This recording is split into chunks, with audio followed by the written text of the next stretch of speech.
So,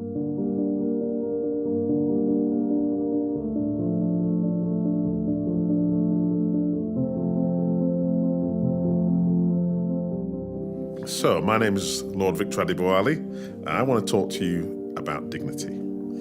Imagine suffering from cancer. What do you want? What do you want to feel like?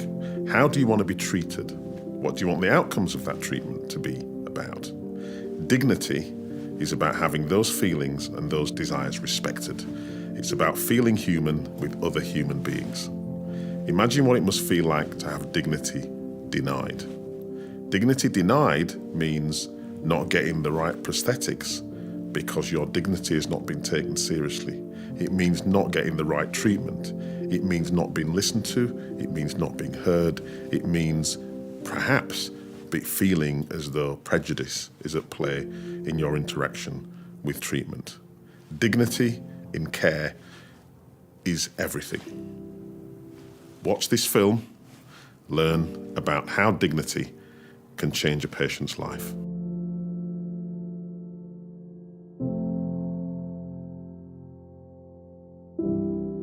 During my treatment, I developed lymphedema and was assessed as requiring a lymphedema sleeve. I had an option, two choices. One was neutral. In terms of neutral, it was described as skin tone. And when it came back, it did not match my skin tone at all. I felt really uncomfortable wearing a neutral one, so it'd be really useful if they had lymphedema sleeves or compression sleeves in a variety of shades, a bit like tights, really. People get around it by not saying flesh-coloured. What is flesh-coloured? You know, flesh-coloured is not necessarily my colour. Sand-coloured, that's all we have. And actually showing the manufacturer's address to order it myself and pay for it, if I wanted a black one. We campaigned against that happening for these compression bandages because we knew that manufacturers were making lots of different skin tones and that it could be ordered. Would you give somebody who is white British a black leg if they lost their leg? I was given a white prosthesis, but I didn't know I had an option to ask for a black one. And this is 2018, I'm still wearing a white person's one.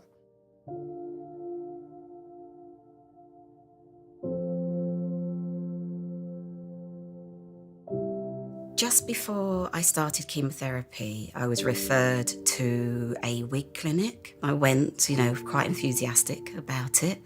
But when I got there, all the wigs really were catered for white women. So there was no afro-type hair. I found it difficult getting a wig through the providers that the NHS suggested because they didn't have any wigs specifically for Asian women.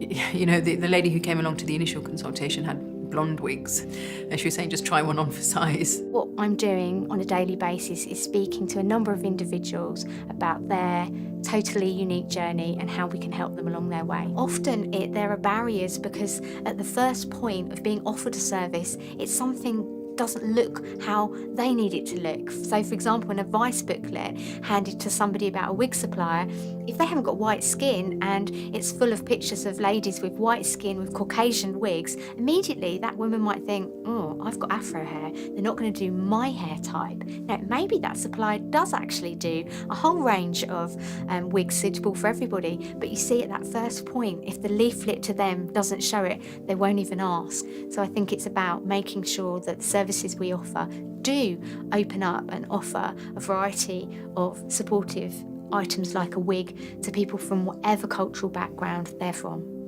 It made me feel like I wasn't being catered for, that they hadn't given enough consideration to, black women when they lose their hair, that for them to have something that actually suits them, as opposed to them having to go out and purchase their own wigs from private hairdressers. So a good example that I've learned is that not to make assumptions. So for example, I might have a lady sitting in front of me that's got a headscarf on, and I might assume that she might be from a certain cultural background or faith group that cover their heads.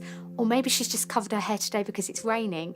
So I just ask questions. And instead of going maybe straight to something like that, when somebody's feeling sensitive and afraid and they've just had a cancer diagnosis, I ask them a bit about their life. And I think as healthcare professionals, it's okay for us to make mistakes. It's okay for us to say, can you tell me how to pronounce your name? There's always a way to have a conversation with people which opens you up, which means that that patient sitting in front of you becomes so much more of an individual. And by doing that, I think that's how we can really tailor to people's needs.